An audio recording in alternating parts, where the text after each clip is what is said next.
नमस्कार, मेरा नाम है रणधीर और आप सबका स्वागत है फिट्स एजुकेशन पे। कल हमने पढ़ा था विधानसभा और आज हम लोग देखेंगे विधान परिषद के बारे में। दोनों टॉपिक आपके एग्जाम्स के लिए बहुत इंपॉर्टेंट है। तो ये स्टेट लेजिस्लेचर के अंदर आ जाते हैं हमारे विधानसभा, विधान परिषद और राज्यपाल। ठीक है, तो विधानसभा पढ़ लिया है, विधान परिषद को आज हम लोग देखते हैं अच्छे से। ये एम लक्ष्मीकांत जो बुक है उसको मैंने समराइज़ किया हुआ है।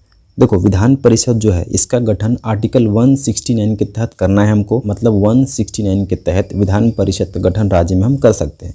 विधान परिषद को उच्च सदन, अपर हाउस, द्वितीय सदन, सेकंड हाउस एवं वरिष्ठों का सदन यानी कि सीनियर सिटीजन का सदन भी कहते हैं। ठीक है, ये 3-4 नाम से जानते हैं इनको, और भी अन्य नाम है बट 3 नाम आपको याद रखने हैं। उच्च सदन, द्वितीय सदन और वरिष्ठों का सदन। ये सेम चीज़ आपको राज्यसभा में भी देखने के लिए मिलेगा अगर आपने पढ़ा होगा अच्छे से तो। ठीक है, उसके बाद विधान परिषद में जो सदस्यों की संख्या है वह विधानसभा के 1/3 और न्यूनतम 40 होगी। तो मान लो कि कोई राज्य X है, उसकी विधानसभा सदस्यों की संख्या 60 है। ठीक है, तो इसका 1/3 अगर हम निकालेंगे तो कितना आएगा 20। यानी कि अगर उस राज्य में हमको विधान परिषद का गठन करना है इस आर्टिकल के तहत तो 20 संख्या होगी विधान परिषद के सदस्यों की, यानी कि MLC की जो संख्या होगी वो 20 होंगी। ओके, और न्यूनतम होंगी 40। लेकिन ये अपवाद था पहले जब तक जम्मू कश्मीर स्टेट था, बट अब वो हो गया है UT, तो वहाँ पे हमने विधानसभा दे दिया है। तो जब वहाँ पे विधान परिषद था तो उसमें वहाँ की सदस्य की संख्या 36 हुआ करती थी। ठीक है, तो ये 40 न्यूनतम होना चाहिए विधान परिषद के सदस्यों की संख्या। विधान परिषद भंग नहीं किया जा सकता है, ये पता होगा आपको कि राज्यसभा भंग नहीं कर सकते हैं, विधान परिषद भंग नहीं कर सकते हैं। ठीक है, दोनों पैरेलल रहती है, पैरेलल एक समान काम करती हैं। केंद्र में राज्यसभा और राज्य में विधान परिषद। अब अगर हम बात कर लें इनके सीटों की तो यहाँ पे अधिकतम जो सीटें हैं वो विधानसभा का 1/3 होगा। यहाँ पे मैंने जैसे बताया आपको कि कोई भी राज्य है उसका 1/3 हमको रखना होता है विधान परिषद के सदस्यों की संख्या, और न्यूनतम उसको हम 40 रख सकते हैं। अगर इलेक्शन की बात करें तो इलेक्शन यहाँ पे आपको 3 चीज़ याद रखनी है। एक होता है इनडायरेक्टली, जो कि हम कहते हैं कि अप्रत्यक्ष रूप से चुने जाते हैं। दूसरा एकल संक्रमणीय यानी कि सिंगल ट्रांसफेरेबल वोट सिस्टम और समानुपातिक प्रतिनिधित्व प्रणाली, और ये सेम प्रोसीजर लागू होता है हमारे राज्यसभा में भी। ठीक है, इनडायरेक्टली इलेक्ट करते हैं, एकल संक्रमणीय भी वहाँ भी होता है, समानुपातिक प्रणाली के साथ करते हैं। तो ये 3 पॉइंट्स आपको याद रखना है। अब ये होता क्या है इसको अगर आपको समझना है तो वेट कीजिए, मैं इस पर वीडियो लेके आऊँगा, इसको समझाऊँगा अच्छे से। अदरवाइज़ यूट्यूब पे पहले से बहुत सारे वीडियो पड़े हुए हैं, आप वहाँ से भी इसको देख सकते हो। चलिए, नेक्स्ट है हमारा कि जो मेंबर हम भेजेंगे विधान परिषद में, जो मेंबर हम 1/3 मेंबर जिसको हमको भेजना है वो आखिर कहाँ से आएंगे। ठीक है, वो कौन लोग होंगे, कैसे उनको हम चुनेंगे। तो देखो, जो 1/3 मेंबर हमको भेजना है विधान परिषद में, अगर किसी राज्य में विधान परिषद है तो उस विधानसभा के सदस्यों का 1/3 जो सदस्य होंगे वो नगर पालिका, जिला बोर्ड आदि से चुने जाएंगे। ठीक है, उसके बाद 1/12 यानी कि 1/12 सदस्य जो हैं राज्य में रह रहे 3 वर्ष से स्नातक निर्वाचित करते हैं। तीसरा, 1/12 सदस्य ही निर्वाचन 1/12 सदस्य का निर्वाचन 3 वर्ष से अध्यापन कर रहे लोग चुनते हैं, लेकिन ये अध्यापक माध्यमिक स्कूल से कम के नहीं होंगे। ठीक है, माध्यमिक स्कूल से कम के नहीं होने चाहिए। चौथा है 1/3 सदस्य का चुनाव विधानसभा सदस्य करते हैं। ठीक है, और बाकी जो सदस्य बच जाते हैं उनका जो चुनाव है वो करेंगे राज्यपाल। जो बाकी सदस्य बच जाएंगे उनका चुनाव करेंगे राज्यपाल, जिन्हें साहित्य, विज्ञान, कला इन सब क्षेत्र से जिनको विशेष ज्ञान होता है वहाँ से उनको हम उठा के भेजते हैं विधान परिषद में, मतलब राज्यपाल भेजते हैं। ठीक है, कार्यकाल की बात करें तो आप याद कीजिए राज्यसभा, वहाँ पे हमने पढ़ाया था आपको कि 6 वर्ष होता है, यहाँ पे भी 6 वर्ष होता है। ठीक है, वहाँ पे भी 1/3 सदस्य जो हैं वो सेवानिवृत्त हो जाते हैं प्रत्येक दूसरे वर्ष, यहाँ भी हो जाते हैं प्रत्येक दूसरे वर्ष। फिर जो सीटें खाली होती हैं उनको राज्यपाल भर देते हैं प्रत्येक 2 वर्ष के बाद चुनाव करवा के। सेवानिवृत्त सदस्य जो होते हैं दोबारा चुनाव लड़ सकते हैं, वहाँ भी और यहाँ भी, मतलब राज्यसभा में भी और विधान परिषद में भी। तो आप देख रहे होंगे कि पूरा फंक्शन जो है वो सेम है हमारा राज्यसभा के जैसा। ठीक है, विधान परिषद राज्यसभा के फंक्शन पे काम करता है। शपथ की बात करें तो यहाँ पे राज्यपाल दिलवाएंगे शपथ, और त्यागपत्र अगर देना होगा तो विधान परिषद के उपसभापति को देंगे। ये यहाँ पे आपका क्वेश्चन एक फंसता है कि देखिए, अगर विधान परिषद के सदस्यों को अगर देना होगा त्यागपत्र, रिजाइन करना होगा, तो विधान परिषद के जो सभापति होंगे उनको देंगे, ना कि विधानसभा के अध्यक्ष को देंगे। विधानसभा का अध्यक्ष विधानसभा के सदस्यों का त्यागपत्र लेगा। विधान परिषद के जो सभापति होगा, जो चेयरमैन होगा, वो अपने सदन के सदस्यों का त्यागपत्र लेगा। तो यहाँ पे चीज़ को ध्यान रखना है आपको।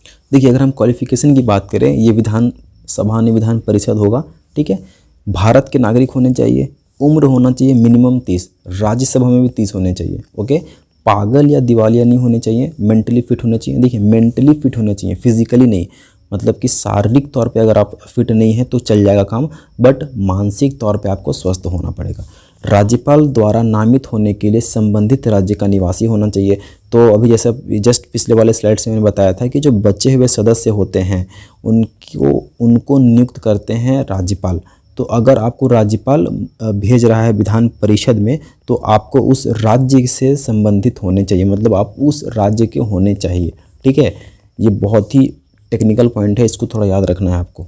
देखिए, विधान परिषद का जो पीठासीन अधिकारी होता है उसको हम लोग कहते हैं सभापति, और विधानसभा का जो पीठासीन अधिकारी होता है उसको हम कहते हैं अध्यक्ष। ये पॉइंट क्लियर है। अब आते हैं इसके सेकंड पॉइंट पे। देखिए, सभापति का अगर चुनाव करना है हमको, तो उनके सदस्यों के बीच से ही हम उनका चुनाव करके बैठा देंगे। विधानसभा में भी सेम करते हैं। अगर हमको विधानसभा अध्यक्ष को चुनना है तो उनके सदस्यों के बीच से ही हम उनको चुन करके विधानसभा का अध्यक्ष बना देते हैं, ठीक है। अगर त्यागपत्र देना होगा तो ये देंगे उपसभापति को। हटाना होगा अगर हमको, तो बहुमत से हटाएंगे हम, और 14 दिन पहले हमको बता देना होगा सभापति जी को कि भाई आपको हम हटाने वाले हैं, ओके। अब यहाँ पे एक चीज़ आपको ध्यान देनी है। जिस तरीके से विधानसभा में एक अध्यक्ष और एक उपाध्यक्ष होते हैं और दोनों का पावर सेम होता है, बस 2 पॉइंट अंतर करते हैं वहाँ पे कि अगर अध्यक्ष को त्यागपत्र देना है तो उपाध्यक्ष को देंगे, उपाध्यक्ष को त्यागपत्र देना है तो वो अध्यक्ष को देंगे, ठीक है। धन विधेयक का निर्णय केवल अध्यक्ष करेंगे, उपाध्यक्ष नहीं करेंगे। सेम यहाँ पे अगर हम आएंगे अपने विधान परिषद में, तो सभापति को अगर त्यागपत्र देना होगा तो वो देंगे किसको? उपसभापति को, और उपसभापति को त्यागपत्र देना होगा तो वो देंगे सभापति को। विधान परिषद के जो महत्वपूर्ण तथ्य हैं उनको हम थोड़ा देख लेते हैं, क्योंकि इस शक्ति के बारे में तो कुछ पढ़ना नहीं है ज़्यादा, आपको उनको उतनी शक्ति दी नहीं गई है। तो देखिए, विधान परिषद किसी विधेयक को 4 माह के लिए रोक सकती है, नंबर 1। नंबर 2 है कि एक बार में वो 3 माह के लिए रोकेगी और दूसरे बार 1 माह के लिए रोकेगी, मतलब 3 और प्लस 4 हो गए। तो 4 माह जो ये रोकेगी ना, ये डायरेक्टली कंटिन्यूअसली नहीं रोक सकती है। पहले बार में वो 3 महीने के लिए रोकेगी और दूसरे बार में 1 महीने के लिए रोकेगी। मतलब कोई विधेयक अगर आया उसके पास तो 3 माह के बाद उसको भेज देगी, फिर से अगर उनके पास भेज जाता है तो फिर से 1 माह के लिए वो रोक सकती है, अन्यथा उसको पास करना ही पड़ेगा। नहीं पास करते हैं तो पास माना जाएगा, ठीक है। उसके बाद तीसरा पॉइंट है कि संविधान में किसी विधेयक पर संयुक्त अधिवेशन का प्रावधान नहीं किया गया है।